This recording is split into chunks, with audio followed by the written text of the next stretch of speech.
រឿងនិទានម៉ាម៉ានិងកូនម៉ាកបោះជំរំនៅមាត់ទន្លេកាលកន្លងទៅហើយនៅពេលព្រឹកថ្ងៃមួយម៉ាម៉ាបានរៀបចំឧបករណ៍បោះជំរំរបស់នាងដោយថ្ងៃនេះនាងនិងកូនរបស់នាងនឹងធ្វើដំណើរផ្សងព្រេងបោះជំរំម៉ាម៉ានិងកូនឆ្មារំភើបចិត្តណាស់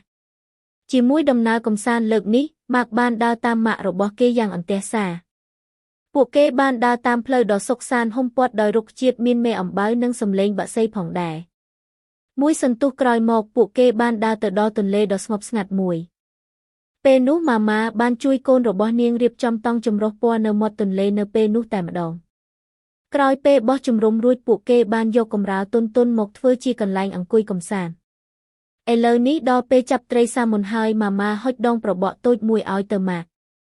កូនឆ្មាម៉ាក់សើចសប្បាយខណៈពេលគាត់រង់ចាំត្រីខាំនុយដោយការអត់ធ្មត់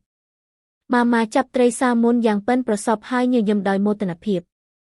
កូនឆ្មាម៉ាក់បានទះដៃដោយភាពរីករាយពេលបានឃើញត្រីជាច្រើនក្នុងទន្លេក្រោយពីចាប់បានត្រីជាច្រើនរួចម៉ាម៉ាបានចាប់ផ្ដើមរៀបចំបង្កាត់ភ្លើងដើម្បីអាំងត្រីអាំងមានក្លិនឈ្ងុយធ្វើឲ្យម៉ាក់មានអារម្មណ៍ថាឃ្លានជាខ្លាំងពួកគេបានអង្គុយលើគល់ឈើហើយរីករាយនឹងអាហារក្រោមមេឃពណ៌មាសត្រីសាមុនធម្មជាតិមានរសជាតិឆ្ងាញ់ធ្វើឲ្យកូនឆ្មាលិតបបោមាត់ក្រោយមកផ្កាយបានចាប់ផ្ដើមរះឡើងនៅពេលលេងម៉ាម៉ានិងកូនបានរីករាយនឹងហ្វូងផ្កាយទាំងនោះ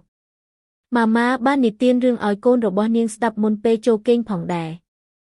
បន្ទាប់ពីស្ងាប់ជាច្រើនដងរួចកូនឆ្មាម៉ាក់បានលូនចូលទៅក្នុងតង់ដ៏កក់ក្ដៅម៉ាម៉ាបានអោបកូនឆ្មាម៉ាក់ធ្នមៗហើយក៏បំពេម៉ាក់ឲ្យគេងលក់នៅខាងក្រៅមានសត្វអំពិលអំពែកហើរបំភ្លឺជាមួយនឹងសំឡេងបក្សាបក្សីនានា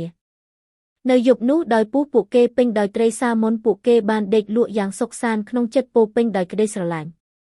នៅក្រោមពន្លឺពេលព្រឹកដ៏ស្រទន់ម៉ាម៉ានិងកូនតូចរបស់នាងបានញញឹមបេះដូងរបស់ពួកគេពោពេញដោយភាពរីករាយវាជាថ្ងៃដ៏មានក្តីសុខនៅមាត់ទន្លេជាអនុស្សាវរីយ៍ដែលពួកគេតែងតែចងចាំគេបានសន្យាថានៅថ្ងៃស្អែកនឹងមានដំណើរផ្សងព្រេងថ្មីផ្សេងទៀតសូមអរគុណ